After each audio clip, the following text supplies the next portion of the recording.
Okay, here goes another video. Let's go. Tutorials and reviews. Now, let me just say this about MTR. I know the guy. He's a personal friend of mine. I have a lot of respect for him. He never gets into any problems. He's not like me. Stop the show. Because you know I'm rich. I mean, he's actually richer than me, but I'm rich in the beef. Y'all know me. I'm very, very petty, which is the opposite of the brother Kevin Samuels, who was not petty at all. But Well, honestly, on O'Shea Duke Jackson, I'll say this. Out of everybody being talked about in this video, I am only subscribed to O'Shea Duke Jackson, as everyone can see, and I am subscribed to Just Pearly Things. So, I mean, like, you could say that he's petty, but I guess it gets his attention. I mean, gets attention for him. And, you know, I would say that O'Shea Duke Jackson is pretty good at his content in that regard, in my opinion. I don't know. So, I mean, he may be petty and he may be very dramatic and all that stuff, but he's entertaining, and also there are plenty of issues that I do agree with him on, specifically like there's some issues that he talks about that I agree with. This video, well, I guess I'm going to agree with him on this. Let's go though. hey, opposite friends attract, right? That's why we were cool. But anyways, he never gets into any problems. He's a guy, he's an awesome content creator, but because he flew to London and collaborated with Just Pearly Things, he was also being attacked after Just Pearly Things made those racist statements and Nick Fuentes came. So remember, mediocre tutorials and reviews had to come out and make this statement. I said this on the stream and I maintain it today that Pearl needs to be held responsible for this comment. Likening a quote from the writer of Roots explaining a myth for his people to hold on to does not negate the documented history of the atrocities that happened to Black people. And I'd argue that Roots was a light depiction of... Yeah, I agree. Slavery was downplayed, not embellished. It definitely wasn't embellished. But she did say sorry, so, you know.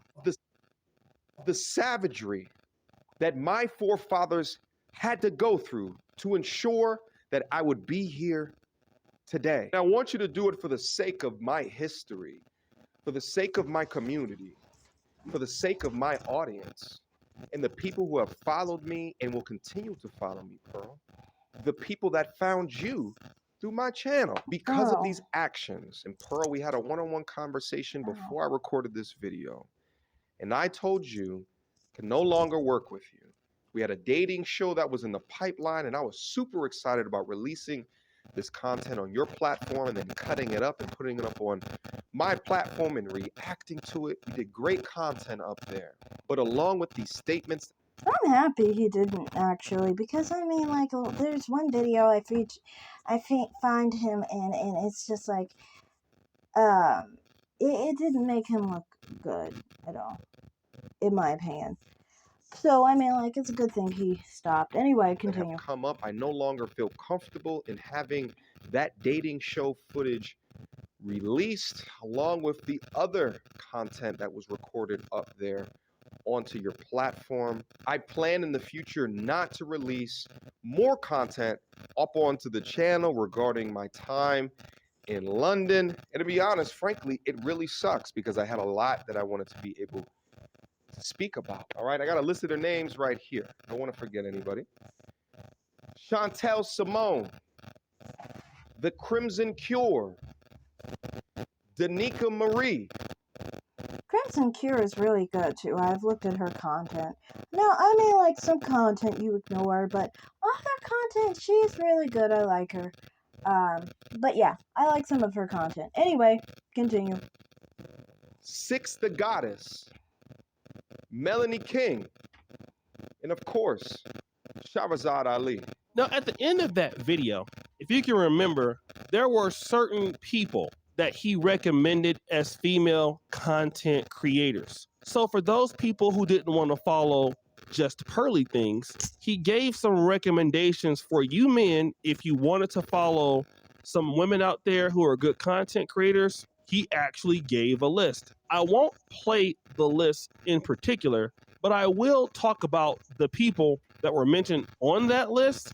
And here is actually that list. So if you can see, female creators worth following: Chantel Simone, Kendra D Live, Dynika Marie Dope Discussions.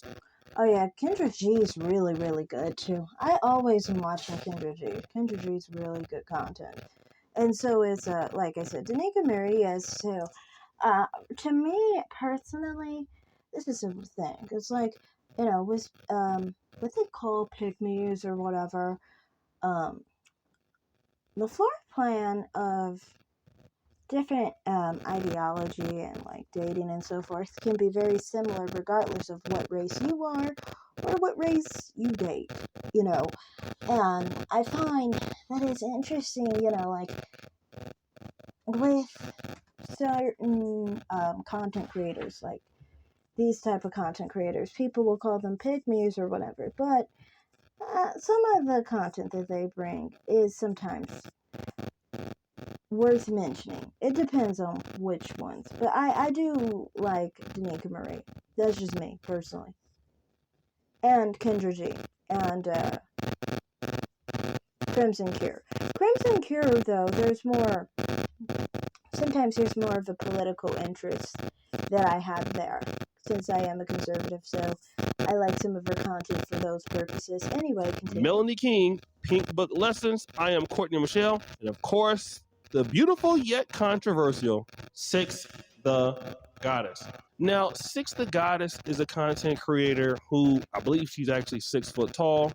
And she's actually somebody that we would say takes the side of black men. All right. She's somebody that we would say kind of calls it down the middle. Most people don't have any real issues with the content about men, but I think there is an issue. I don't know about that. I kind of feel like sometimes certain things that are said are kind of weird to me. Like, why does she say, why, to me, it seems like she thinks that she's entitled to black men, which is what's interesting to me. It's like, why would that be a good position to be in while being in the manosphere, saying that you're entitled to men? I think it only works in the pro-black sectors. If this were not race-based part of YouTube, but it was more so like the regular manosphere, women act entitled to men. That's one of the things they complain about, specifically. And that's regardless of race, and they seem to stay consistent in that in the white manosphere. It just seems like in the black manosphere, because they are pro like black love and all that stuff, they still are a bit blue-pilled, basically, in my opinion. But anyway, continue. With how some people feel about the sort of ADOS or FBA lineage thing that she has going on, and that is kind of where Six the Goddess gets some controversy.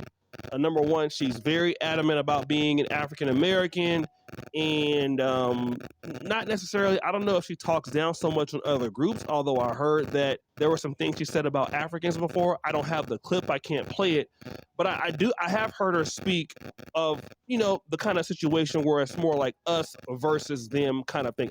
I have heard that. And so what happens is, if she goes on to panels or live streams, people who follow her content will sometimes try to, pretty much challenge her on that. And the guy that I believe that is challenging her on that is a guy by the name of Nathan Daley. Now, I like Nathan Daley. I've emailed him before. But the first meeting of these two, of former police officer Nathan Daley and Six the Goddess, I believe it happened on this stream on Lapeef Network. I want to play that clip here, and then I'm going to come back. Or we could talk about how women weaponize the use of them being afraid against other men and get them in trouble. We can discuss that. Sorry. And then laugh about it as if it's funny. I'm sorry, I'm talking to my man. I'm sorry, I No, wasn't that's talking to fine. you. Thank you. That's fine. So can we Okay, discuss? okay. Can we discuss the criminal justice system? I think it's a good topic. We can segue in. Yeah, we can move on. And you know, if you got to deal with your man six, you're more than welcome to handle that. I'm You felt jealous. the need to I talk wish I had about it. this woman to make me a sandwich. I'm hungry. Y'all got my sushi cold. A little piece and got my sushi cold. If she just did that, go make a sandwich for her man and get off the panel. I don't understand why she just won't do that. No, bro, come on. Let her be, bro. Let her be. Let it be. The reason why I think it's interesting is because the reason why I think it's interesting is because I'm also a foreigner and I've worked in the criminal justice system. So based on her logic, she's basically saying that my statements aren't valid either and I can't speak on it. I've worked in the black community for 13 years. My whole family is Jamaican. So based on her logic, what I have to say and what I do is not valid. And that's why I have to push back on that statement. So to your point, Logic, regardless of where Chaotic is from, how ridiculous his statements may seem, if facts are facts, they don't care about your feelings. Six. I think her man getting that sandwich that I want. Move on. Let him do his thing. He's a good man. So as you see, Officer Nathan Daley, former Officer Nathan Daley, is a Jamaican American. His whole family is Jamaican. And I don't know, in that stream, it appears that Six the Goddess may have hinted at the fact that because he's not an African American or what you would consider FBA or ADOS, his input doesn't really matter that much. And you can see him pushing back on that, saying, hey, I've worked in the black community for 13 years. You're acting like my experience is not very much. So Dima, let's fast forward.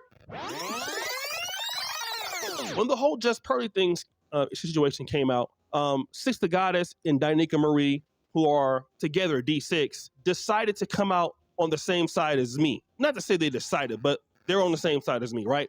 They were on the pro-black side, against what she said.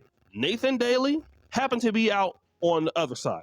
So now, I don't know what happened, but both of them, who have been having an issue for some time, started getting back into somewhat of a beef.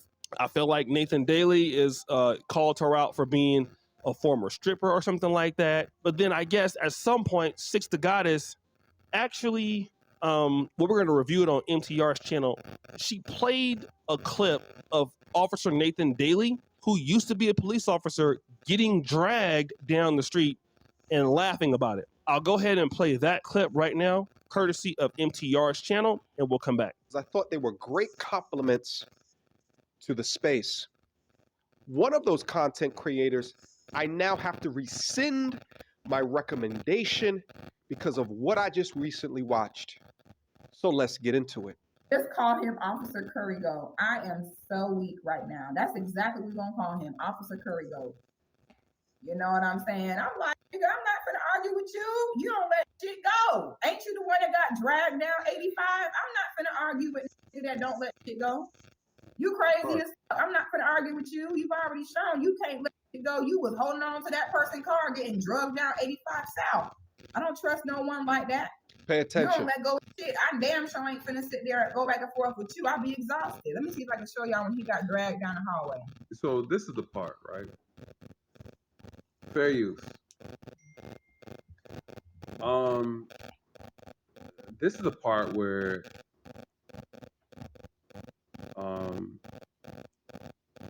I have to say this is for those who have not seen this, let me give you a disclaimer. It is a video she's about to play of me being assaulted. She's gonna play the video on her stream. And this particular video is ultimately why I had to retire out of policing. Right? Been policing for 13 years. And unfortunately, 3 years ago, I was trying to make an arrest. And someone, the suspect I was dealing with, wasn't cooperating. Reached in to grab him, I got lodged into the car and I couldn't free myself. The suspect drove down the interstate and at a high rate of speed, and he started ramming me against other vehicles as he was driving by them.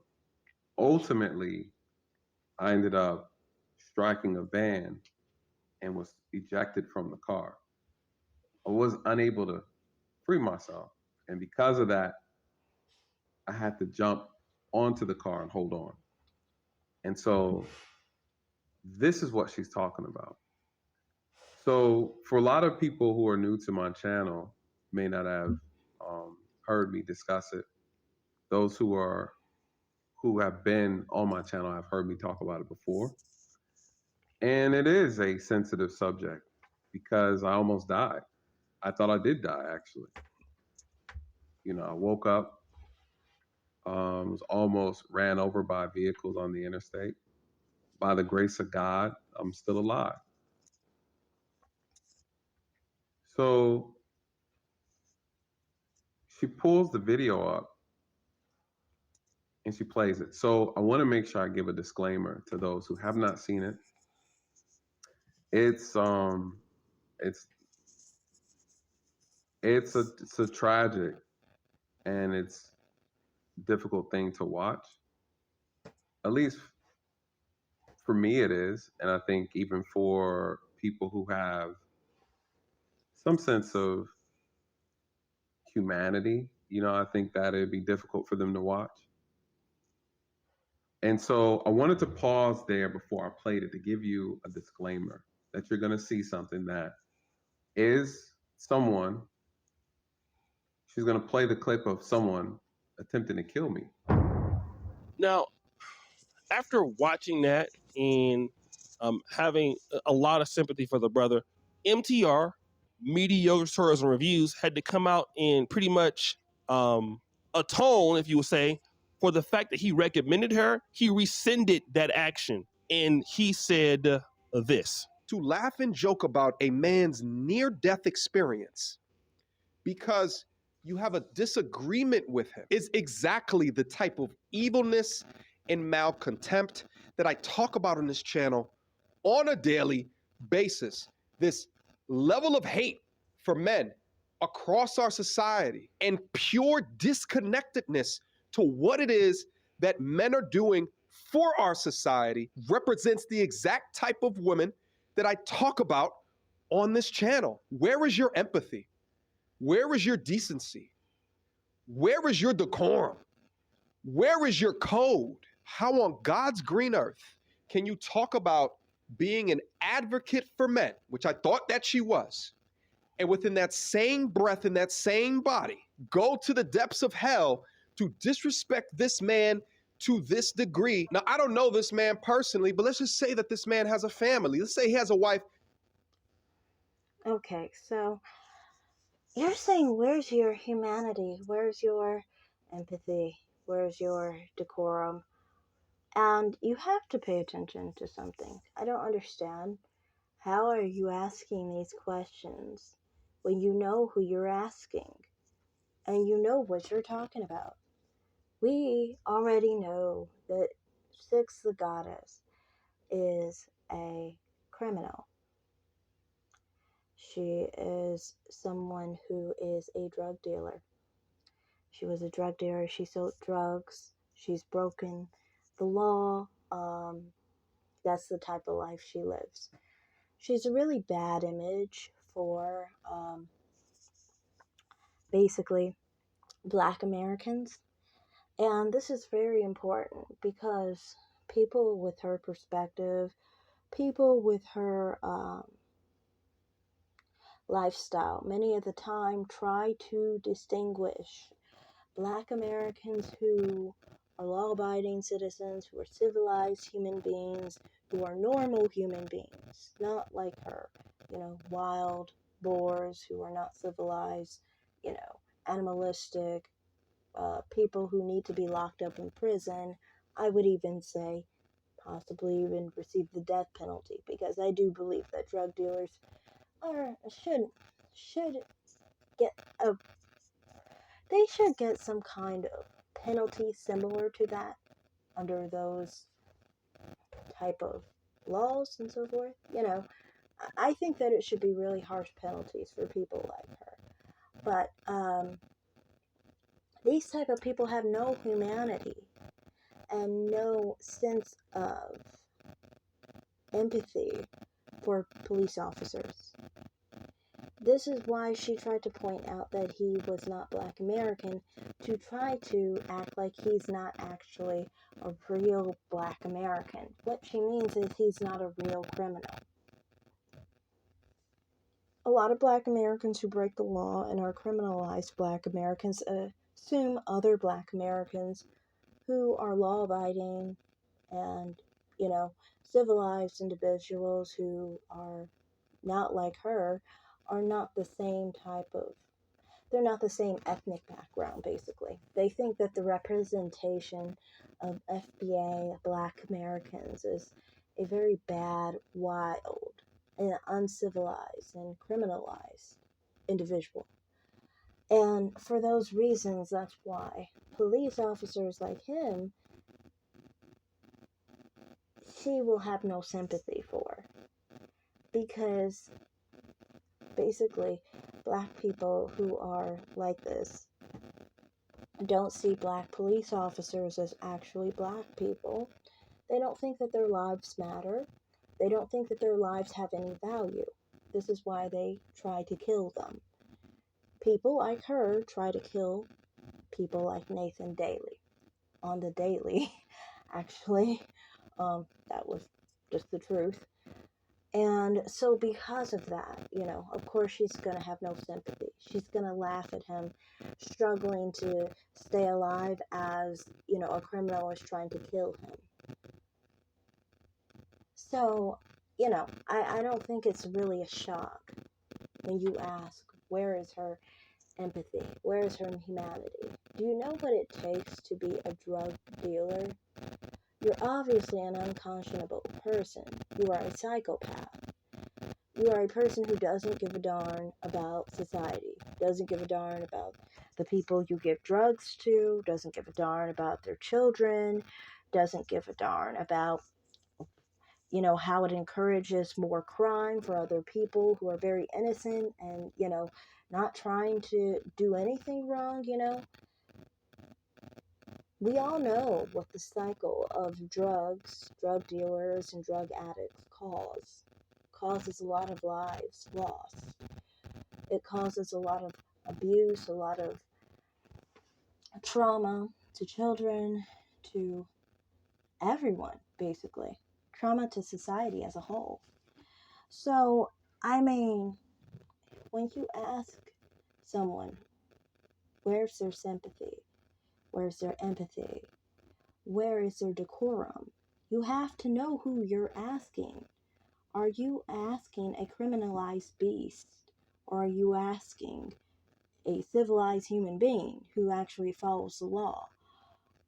What is the perspective of the individual that you are asking the question? If you don't pay attention to who you're asking,